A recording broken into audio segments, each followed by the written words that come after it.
Ang pagpasok ni Arthur sa pinaka-prestiyosong paaralan kung saan dito nanggagaling ang lahat ng pinakamalakas na mage sa buong continent ay masusubukan na dahil makakalaban lang naman ng ating bida ang founder at direktor ng Cyrus Academy. Kaya huwag na nating patagalin pa, let's go!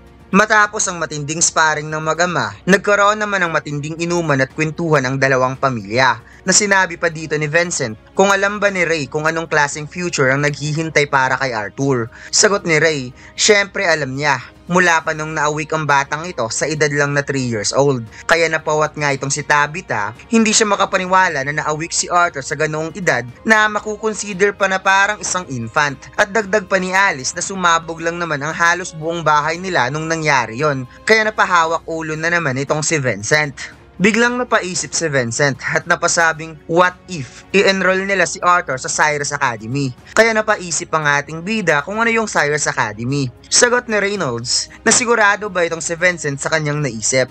8 years old pa lang si Arthur. At saka ang Cyrus Academy ay isang napaka-prestiyosong magic institution sa continent na to. Napakomento si Tabitha na mukhang may punto naman ang asawa niya. Sa level at talent ngayon ni Arthur, napakasulit para sa kanila na mag-sponsor kay Arthur kaya hindi na ito dapat mag-alala sa babayarang tuition fee. Minaiging ipinaliwanag ni Alice na hindi na dapat kailangan yon dahil matapos ang lahat ng tulong na ibinigay ng Healthy Family sa kanila, hindi na pwedeng sila pa rin ang magbabayad sa tuition ng anak niya. At saka 8 years old pa naman si Arthur kaya malamang hindi ito tatanggapin. Kaya napatawa na lamang si Vincent at napasabing, well, hindi na mabilang ang business transaction niya sa pinakasikat na direktor ng Cyrus Academy. Biglang binaba ni Arthur ang fork na may kasamang bigat na tunog sa pinggan at napasabing, pasensya na. Sa nakikita kong usapan, this will affect my future.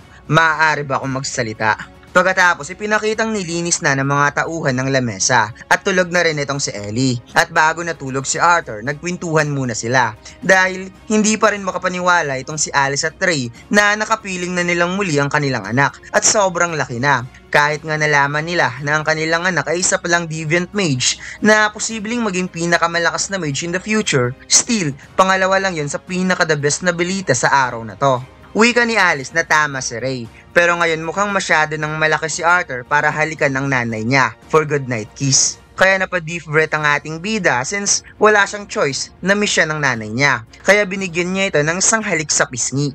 Bago tuluyang natulog, sinabi ni Alice na bukas ng umaga magsha-shopping sila kasama ang kapatid ni Arthur upang mabilhan niya ito ng mga bagong damit. At para na rin makabanding din ito ang kanyang little sister. At pinalahanan din ni Ray si Arthur na huwag damdamin ang mga sinabi ni Vincent sa pagiging excited nito kanina dahil mabuti naman ang attention niya. Pagkatapos, ipinakita kung paano sinagot ni Arthur si Vincent na wikang kaka-reunite ko lang sa pamilya ko. Gusto ko munang maglaan ng oras para sa kanila bago ako makapag-decide na muling umalis o pumasok sa isang academy or hindi. Tugon ni Vincent, well tama ka. Siguro naging excited lang ako. Kaya tumayo si Arthur dahil mukhang mas pagod siya sa sparring kaysa sa inaakala niya at nag-excuse para umalis. Kung saan napatitig nga ang anak ng Healthy Family na si Lilia kay Arthur. Na-confuse ang ating bida sa mga daanan dahil sa laki ng bahay. Kaya nagulat siya nang may biglang nagsalita na kapag dadaan ka dyan, mapupunta ka lang sa isa sa kanilang mga bodega. At ito nga ay si Lelia,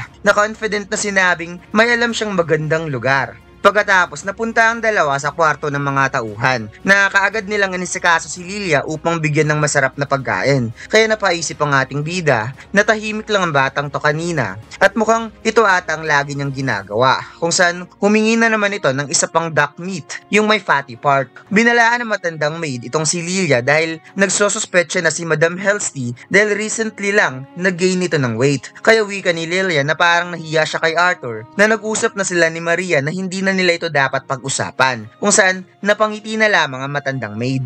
Pabulong na sinabi ng isang maid na palihim daw na pumupunta dito si Madam Lelia kapag nai-stress. Kaya sa isipan ni Arthur bakit naman nai-stress ang batang ito.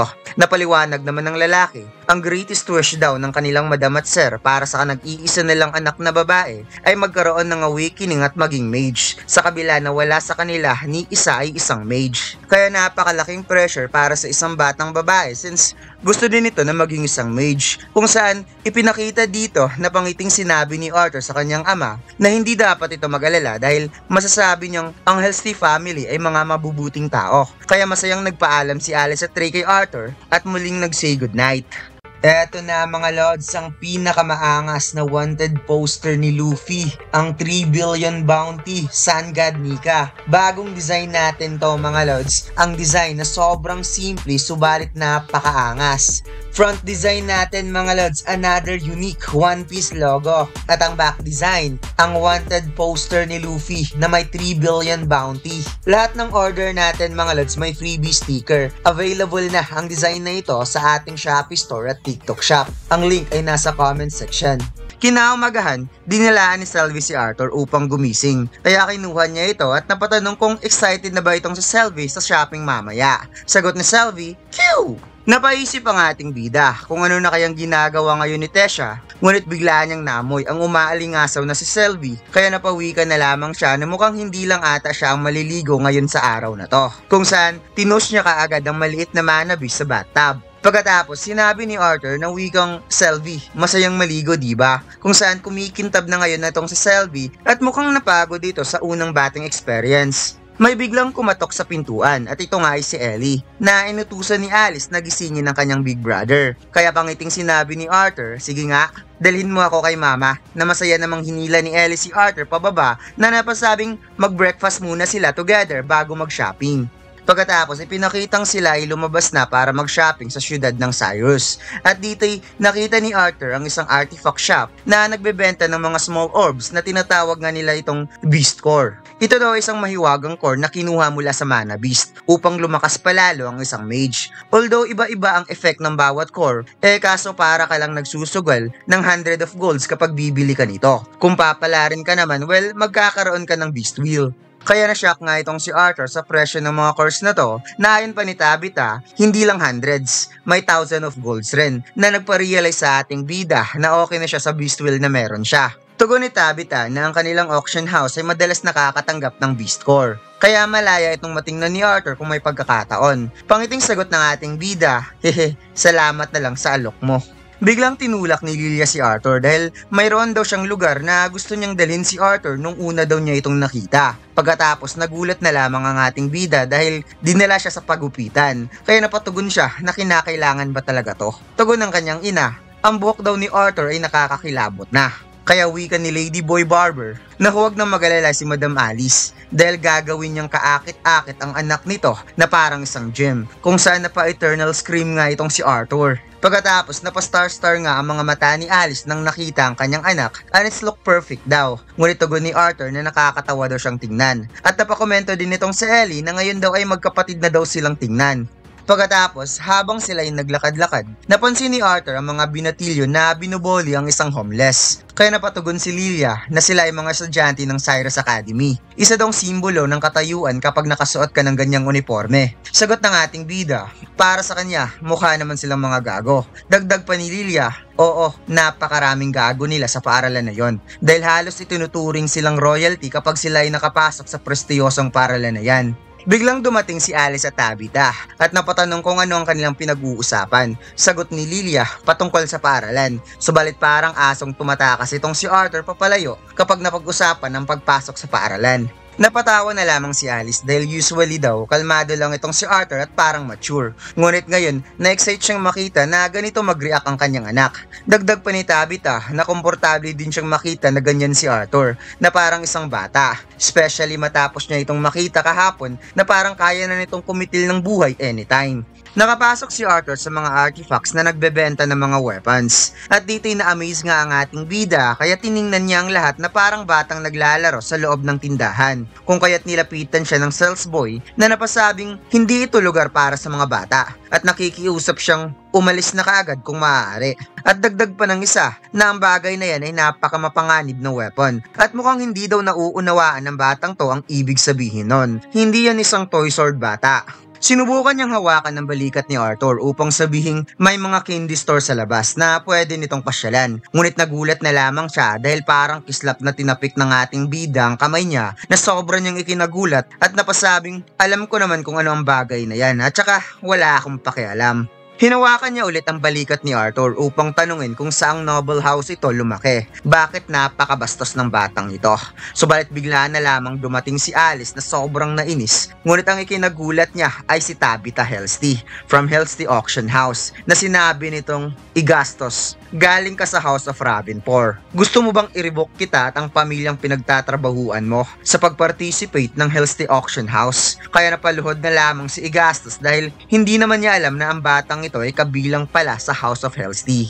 Nagpasalamat si Arthur kay Tabitha dahil nailigtas siya nito sa ganong sitwasyon. Ngunit tugon ni Tabitha na mas natatakot siya kung ano ang magagawa ni Arthur sa taong yon. At dito ipinakitang mayroon ngang nagmamanman sa kanila na laging nakatingin kay Sylvie.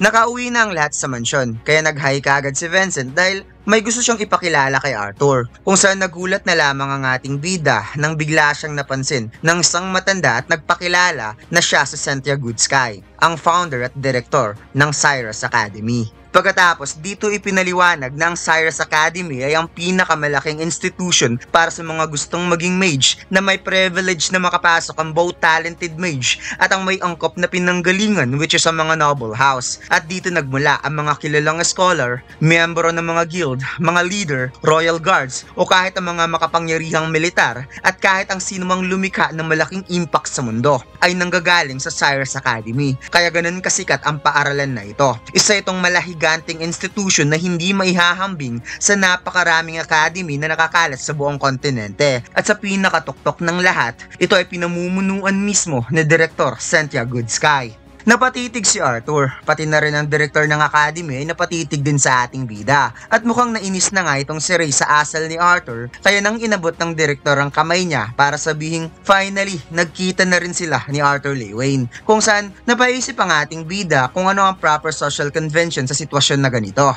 Hahalikan ba niya ang kamay ng matandang to o makikipag-handshake siya? Kaya inabot na rin ni Arthur ang kanyang kamay at napasabing ikinagagalak rin kitang makilala, direktor, kung saan nahuli kaagad siya ni Alice para payukuin at nagsorry siya sa direktor sa pagiging bastos ng anak niya. At ipinaliwanag, nakakabalik lang kasi nito sa bahay kaya ignorante pa sa mga formalities. Habang ang ating bida yung umaasang hindi sana magtatagal ang usapan na ito dahil hindi pa siya kumakain. Wika ng director na wala namang problema sa kanya. Actually siya pa nga ang mali dito dahil nagpakilala siya ng sobrang late sa araw na to. Ngunit hindi kasi niya kayang tanggihan ang request ni Vincent dahil maganda kasi ang naging contribution nito para sa Cyrus Academy. Natugon naman ni Vincent na ginagawa lang naman niya yon dahil umaasa siyang makapasok si Lilia balang araw sa paaralan na yon. Kaya napalingon na lamang ang bata dahil sa pressure ng kanyang mga magulang. Sinabi ng direktor na hindi naman madalas ang pagbibisita niya sa mga bahay ng isang kaibigan para sa isang potensyal na estudyante. Ngunit nagkaroon kasi siya ng interest nang iginiit ni Vincent na may isang highest caliber na bata na nanirahan ngayon sa bahay nila. Kaya nag-request ang direktor na dalhin sila sa open space na lugar. Habang si Arthur ay nag-request kung pwede lang sana mag-dinner muna siya.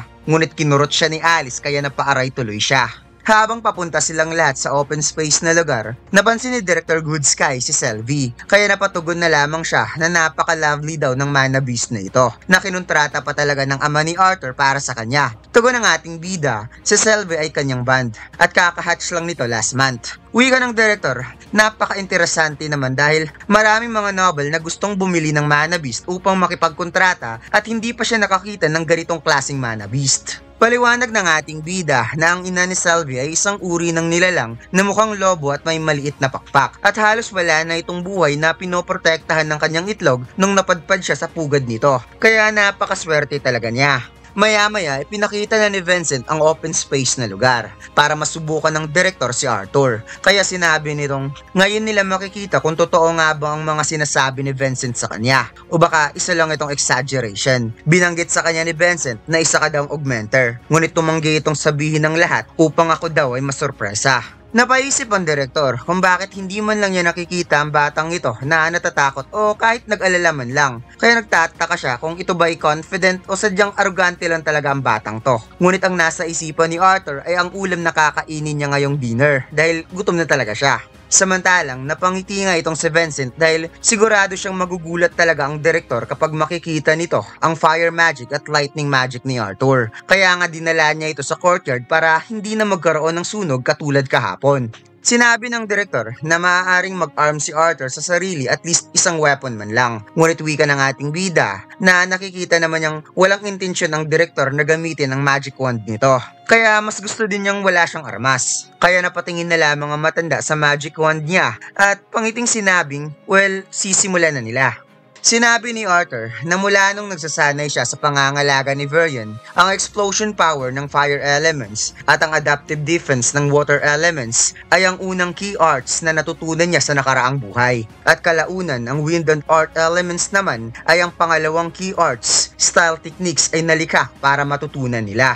Biglang nagkaroon ng crack sa floor na inaapakan ni Arthur kung saan umapaw sa katawan ng ating bida ang Earth Elements mana at ipinaliwanag na ang kontrole ng pagsanib ng external at ambient mana ang siyang gumagawa ng shape into a desired effect. Kaya isang tadyak lang ni Arthur sa floor, lumutang kaagad ang mga bato sa paligid na parang earthbender. Kaya sobrang nagulat si Vincent sa kanyang nakita, pati na rin si Ray at Alice, lumabas ang pawis, Tabitha at Lilia since hindi pinakita ni Arthur ang elements na to kahapon, habang tamang chair lang naman si Ellie at Sylvie. Sinabi ni Arthur na di tulad ng mga conjurer, ang mga augmenter ay may mga fundamental na ginagawang hakbang upang malikha ang elemental na atake. At syempre may kalamangan siya pagdating sa bagay na yon dahil natutunan niya na ito sa nakaraang buhay. Kaya tingnan natin kung ano ang magiging reaksyon ng isang direktor galing sa pinaka-prestiyosong academy sa gagawin niya. Kung saan nag-unleash ang ating bida ng atake gamit ang bato na sisipain niya towards Director Cynthia Goodsky. At dito lang nagtatapos ang chapter na ito mga lods. Huwag mo sanang kalimutan mag-like, comment at mag-subscribe sa ating YouTube channel